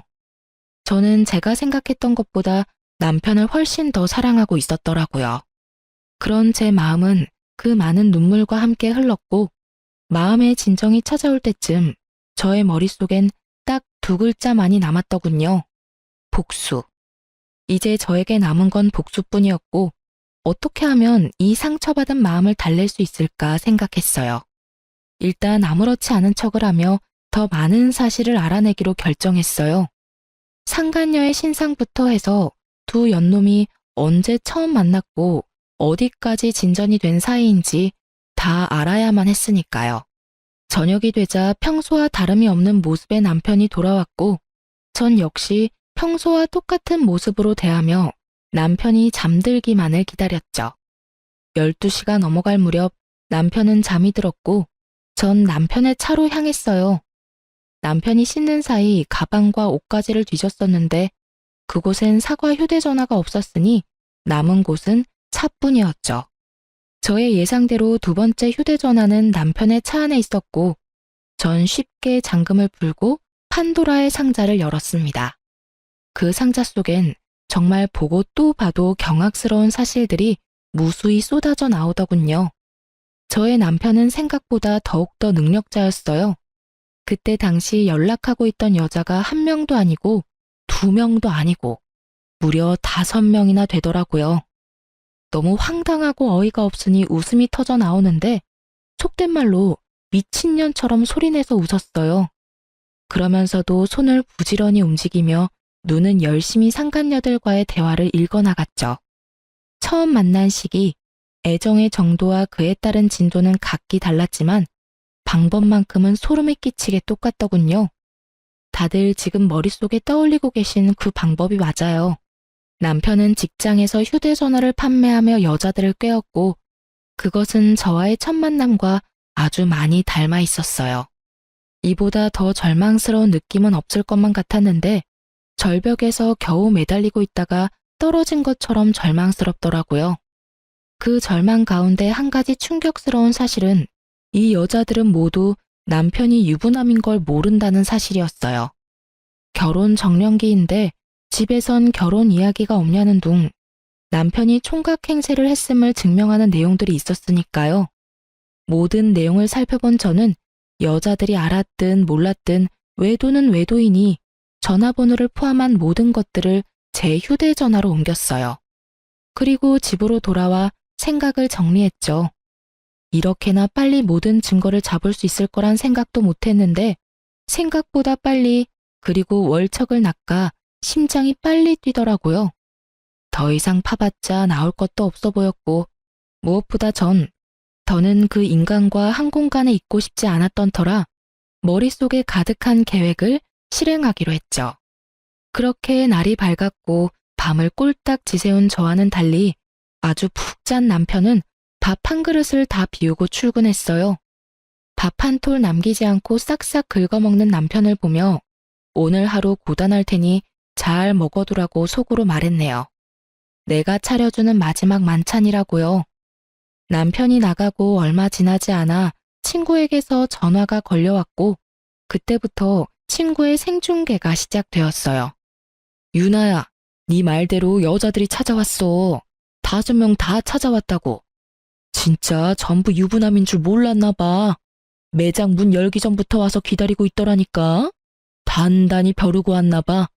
표정들이 얼마나 살벌하던지 눈도 못 마주치겠더라니까.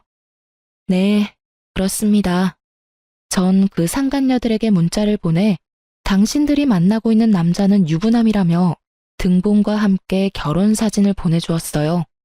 그러면서 각자 복수는 알아서 하라고 했죠. 그렇게 하면 속은 걸 안 여자들이 어떻게든 행동을 취할 테고 그렇게 해서 상간녀와 피해자를 가리기로 한 것이었어요. 저의 연락을 받고도 아무 행동도 취하지 않는 여자가 있다면 그 여자는 상간녀로 간주하고 승소, 패소와 상관없이 상간녀 소송을 진행할 계획이었죠.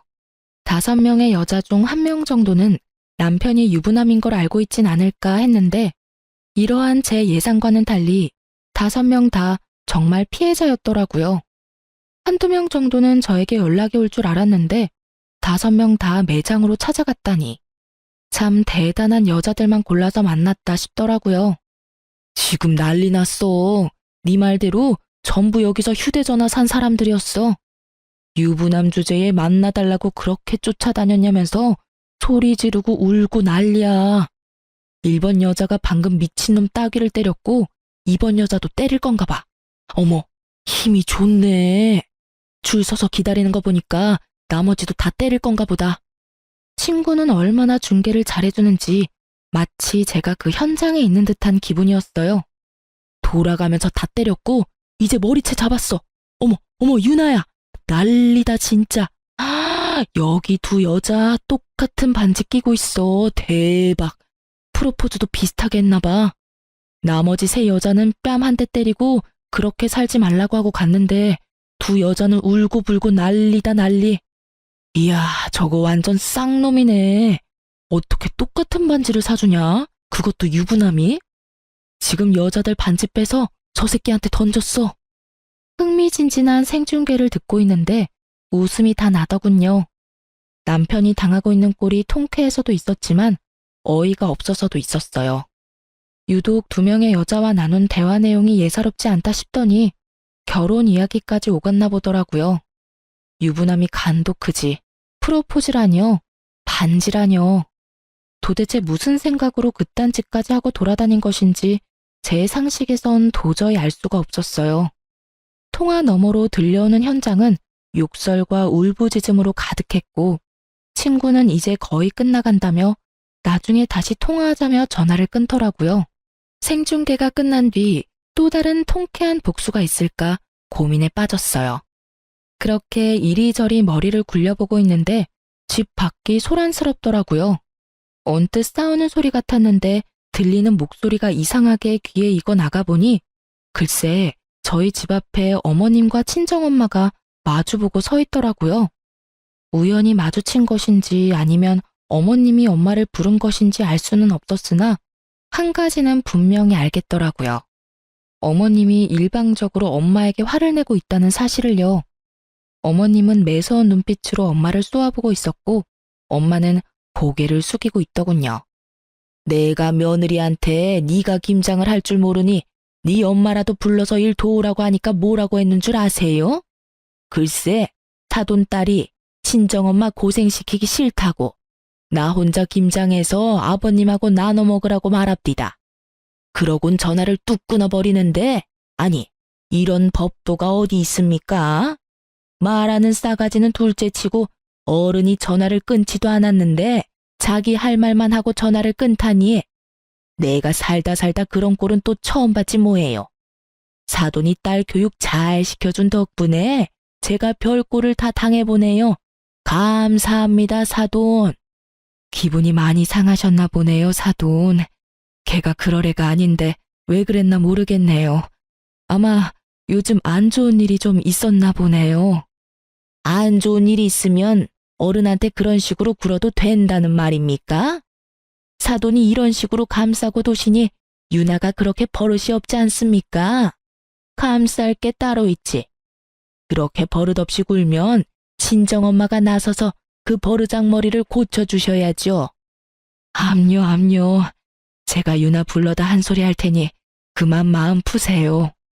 한 소리 가지고 되겠어요?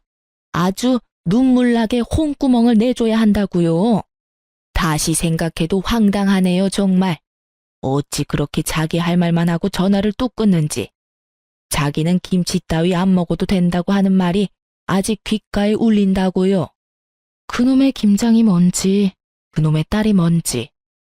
딸 가진 것이 죄인이라고 잘못도 없는데 고개를 숙이고 있는 엄마를 보니 정말 눈이 확 돌아가더라고요. 전 계획적인 복수고 나발이고 그냥 다 터뜨리고 여기에서 끝내야겠다는 생각이 들었고 고개 숙인 엄마 앞을 막아서며 어머님께 말했어요. 어머님, 할 말 있으시면 저한테 하세요. 애꿎은 사람 잡지 마시고요. 그래? 그렇게 소원이라면 그렇게 해주마. 너 누구한테 어떻게 배웠길래 버르장머리가 그 지경인 게야? 어른한테 그따위로 하면 안 된다는 거 정도는 기본 소양 아니니? 어머님의 언성과 콧대가 높아지면 높아질수록 동네 사람들은 몰려들었고 한마디씩 더하기 시작하더라고요. 그래서 전 동네 사람들이 다 들을 수 있게 고래고래 소리를 질러주었어요. 저한테 기본적인 소양 따질 시간에 본인 아들부터 잘 가르치시죠? 소양, 예의, 버릇 좋아하시는 그쪽 아들분이 지금 꼴같지 않게 바람을 피우고 있어요. 그런데 제가 기본적인 소양 지켜가며 김장이나 하게 생겼어요? 저희 엄마가 일이나 하게 생겼냐고요?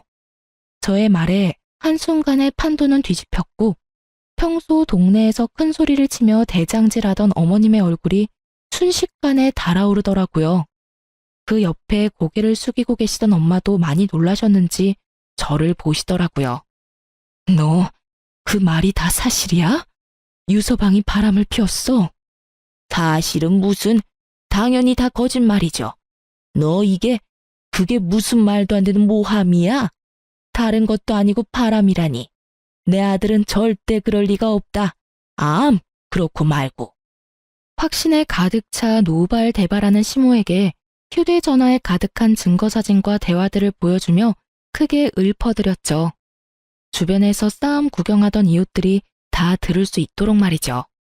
두 눈으로 아들의 파렴치한 짓을 본 어머님은 잠깐 멈칫하는 듯 하더니 손바닥 뒤집듯 태세를 바꾸시더군요. 네가 평소에 얼마나 못했으면 그 순진한 내 아들이 바람을 피워. 나한테도 그따위로 하더니 내 아들을 얼마나 들들 볶았으면 바람을 피우냐고. 내가 안 봐도 뻔하다 뻔해. 우기기가 아주 선수급이더라고요. 궁지에 몰리니 말도 안 되는 말을 해대며 우겨대는데 들을 가치도 없는 말이라 사뿐하게 무시하고 더 충격적인 사실을 알려드렸죠. 그 순진하신 분이 글쎄 1명도 아니고 2명도 아니고 무려 5명이랑 바람을 피우고 있더라고요.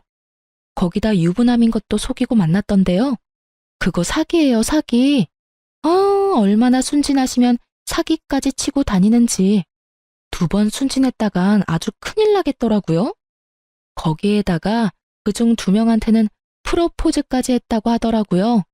똑같은 반지까지 사줬다고 하던데 조만간 아드님 깜빵 가게 생겼어요. 5명이라는 말이 어지간히 충격적이었는지 어머님은 눈도 깜빡하지 못하고 서 있더라고요. 동네 분들도 많이 놀라셨는지 잠시 멍해들 계시다가 이내 수군거리시며 남편과 어머님을 향해 찰진 욕을 내뱉기 시작했어요. 가만히 듣던 어머님은 화가 머리끝까지 나셨는지 다짜고짜 제 뺨을 때리시더라고요. 말릴 새도 없이 두 눈 앞에서 딸이 맞는 모습을 본 엄마는 주저하지 않고 시모의 머리채를 잡으셨고 시모 역시 엄마의 머리채를 잡았어요. 네가 감히 누구 앞에서 누굴 때려? 맞을만 하니까 때리지. 딸 교육 하나 기가 막히게 시켰어 아주. 갑작스럽게 벌어진 상황에 당황스러운 것도 잠시 2 사람을 제지하기 위해 제가 나서봤지만 저 혼자의 힘으론 역부족이더라고요. 그렇게 싸움은 계속되고 있었고 힘이 많이 빠져 머리채를 잡은 손가락이 많이 풀린 어머님과는 달리 엄마는 작정한 듯 어머님의 머리채를 잡은 손이 다 떨릴 정도로 힘을 주고 계셨어요. 생각보다 길어지는 싸움에 동네 분들이 나서주시려는 그때 꼴이 엉망인 남편이 달려와 엄마와 어머님을 떼어놨어요. 그리곤 저에게 다짜고짜 따지기 시작하더군요. 당신이 그 여자들한테 연락했어? 화낼 사람이 누구인데 양심도 없이 따지는 걸까요? 마음 같아선 한 대 쳐버리고 싶었는데 이미 하고 있는 꼴이 처참해 손도 올라가지 않더군요. 전 생중계를 통해 남편의 꼴을 이미 예상하고 있었던 터라 크게 놀랍지도 않았지만 시모는 많이 놀란 것 같더라고요. 뭐 놀란 걸로 치면 저희 엄마도 마찬가지이긴 했지만요. 아들, 이게 무슨 꼴이야? 너 싸웠니? 맞았어? 감히 누가 내 아들한테 손을 댄 거야? 누구야? 도대체 누구야? 어머님은 남편을 추궁하기 시작했고 그제서야 자신의 꼴이 어떤지 자각한 남편은 황급히 얼굴을 가리더군요. 이미 늦은 일이었지만요. 그러면서도 저를 원망하고 싶은 모양인지 끊임없이 물어오더라고요. 당신이 말했어? 네가 말했냐고. 아무리 내가 잘못했다고 해도 어떻게 그 여자들한테 사실대로 다 말하면 어떻게 해? 나 고소당하게 생겼다고. 어떻게 책임질 거야? 너 진짜 제정신 아니구나. 그딴 걸 왜 나한테 물어? 그리고 네가 잘못한 일 네가 알아서 해결해야지. 누구 보고 책임지라 말아야? 사기를 치든 고소를 당하든 네 문제는 네가 알아서 해결하고 위자료나 준비해. 나 너랑 이혼할 거거든. 뭐? 이혼? 너 지금 이혼이라고 했어? 그래, 이혼이라고 했다. 그러면 내가 이 꼴까지 보고 너랑 계속 살 줄 알았어? 내가 진짜 혹은 줄 알아? 내가 이혼을 해줄 것 같아? 나 이혼 절대 안 해줄 거야. 야, 네가 이혼하기 싫다고 하면 이혼을 못할 거라고 생각해? 착각도 유분수지. 네가 지은 죄가 얼만데 지금 그런 착각을 하고 있는 거야. 지은 죄라고 했냐? 그래, 네가 무슨 짓을 어떻게 누구와 하고 다녔는지에 대한 증거가 나한테 차고 넘치게 있거든? 그러니까 허튼 생각하지 말고 위자료나 준비해. 1명도 아니고 5명이랑 외도나 저지른 주제에 낯짝도 뻔뻔하기도 하지. 하긴 그렇게 뻔뻔하니 그딴 짓이나 하고 있었겠네. 대단하다 대단해. 저의 남편의 대화 그리고 결정적으로 남편의 몰골로 외도가 확실해지자 동네 분들은 더욱 손가락질하며 욕을 하기 시작하더라고요. 남편의 욕도 욕이었지만 어머님에 대한 욕이 많더라고요. 갖은 욕설을 듣고 있던 어머님은 아들의 이혼 사실보다 본인이 당할 망신이 더 걱정인지 저를 모함하기 시작하더군요. 이거 네가 모두 꾸민 짓이지? 네가 전부 꾸미고 내 아들 함정에 빠뜨린 것이지? 이 독한 년이 꾸민 짓이 분명해. 분명하다고. 도대체 뭘 어떻게 꾸미면 5명의 여자를 남편에게 붙이고 이런 상황까지 올 수 있는 것일까요? 전 더는 이 인간들과 얼굴을 마주하고 싶지도 시시비비를 따지고 싶지도 않더라고요. 그래서 전 어머님의 손길을 가뿐히 쳐내고서 남편 쪽으로 어머님을 밀쳐버렸어요. 그리곤 남편을 향해 말했죠. 야, 네 엄마 데리고 당장 꺼져. 지금 당장 꺼지지 않으면 증거로 모아뒀던 사진들 여기 계신 모든 분께 구경시켜 드릴 거야. 그냥 하는 말 아닌 거 알지? 제가 눈을 희번덕거리며 말하니 남편도 주변 시선은 신경이 쓰였는지 시모를 모시고 시댁으로 갔고 그 길로 전 이혼을 진행했어요. 바로 변호사를 선임했고 소송을 걸었어요. 이혼 준비로 바쁘게 지내고 있는 와중에 남편 놈과 함께 일하는 친구에게서 연락이 왔어요. 제 안부를 물으며 그놈이 어떻게 지내고 있는지 알려주더군요. 유나야, 어떻게 지내? 나 이혼 준비하면서 그렇게 지내지. 걱정하지 마. 생각했던 것보단 잘 지내. 그래, 그렇다면 다행이고. 내가 얼마나 걱정했는지 몰라. 처음에 그 인간이 네 번호 물을 때 내가 가르쳐주는 게 아니었는데. 아니야. 내가 알려주라고 해서 네가 알려준 거잖아. 엄연히 따지면 전부 내 탓이지 뭐. 난 정말 괜찮으니까 괜히 자책하지 마. 그나저나 그 인간은 거기 계속 다니고 있어? 출근은 해? 놀랍게도 다니고 있어. 얼마나 뻔뻔한지 그 난리가 났었는데도 꿋꿋하게 출근은 하더라니까. 진짜 뻔뻔하긴 하다. 나 같으면 절대 못 나갈 것 같은데. 하긴 위자료 주려면 열심히 일은 해야지. 하긴 여기 사람들 다 손가락질하고 욕하고 난리도 아냐. 그뿐인 줄 알아? 말 걸어도 다 무시하는데 그 모진 냉대에도 네 말대로 위자료 주려고 그러는지 얼굴에 철판 깔고 열심히도 출근하고 있어. 근데 그러면 뭐라니? 이혼 소송 말고 사기로도 소송 2건이나 진행 중인 것 같던데. 거기에 정신이 쏙 빠져서 일도 엉망진창으로 하고 매출도 못 내고 있어서 곧 잘릴 것 같아. 완전 오늘 내일 하고 있어. 그거 참 뿌린 대로 잘 거뒀다고 생각했어요. 다른 소송은 어떻게 마무리되었는지 잘 모르겠지만 전 위자료를 받고 이혼했습니다. 명백한 유책 배우자는 남편이었기에 결과에 큰 이변은 없었죠. 전 시댁은 동네에서 망신을 크게 당했기에 집을 싼값에 급하게 내놨지만 생각만큼 빨리 나가지 않더라고요. 덕분에 친정에 있던 저의 귀에도 그 망할 식구들의 소식이 들려오더라고요. 그렇게 전해 들은 소식에 의하면 이러했죠.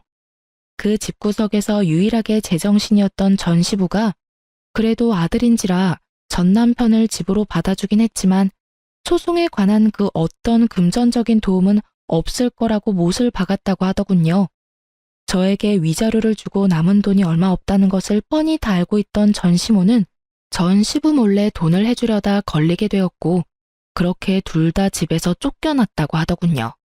우연히 외출하고 돌아오는 길에 전 시댁 앞에서 무릎 꿇고 앉아 빌고 있는 두 사람을 봤는데 참 통쾌하더군요. 여보, 한 번만 용서해줘요. 하나뿐인 아들 옥살이 시킬 수는 없어서 도와주려고 했던 거예요. 다신 그러지 않을 거고 그런 마음도 먹을 일 없어요. 이제 도와주려고 해도 당신이 다 뺏어가서 돈도 없잖아요. 그러니 이 문 좀 열어줘요. 아버지, 집에 손 벌리지 않을 테니 집에만 들어가게 해주세요. 저 진짜 갈 데 없다고요.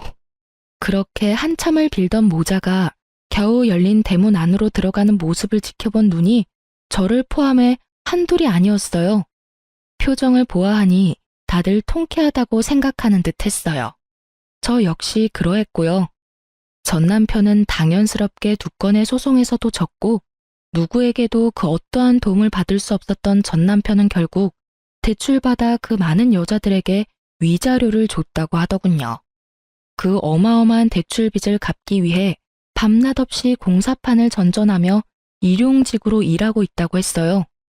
그렇게 마지막까지 통쾌한 소식만을 전해주던 전 시댁은 집이 팔리자마자 이사를 가버렸고 그 후론 소식을 들을 수 없었어요. 동네에 소문까지 나며 이혼을 하게 된 저는 엄마가 걱정이 됐어요. 평소 동네 분들과 왕래가 잦은 엄마인데 제가 잘못한 것은 없었어도 어찌되었든 불미스러운 일이 있었으니까요. 하지만 그 걱정은 쓸데없는 것이었더라고요.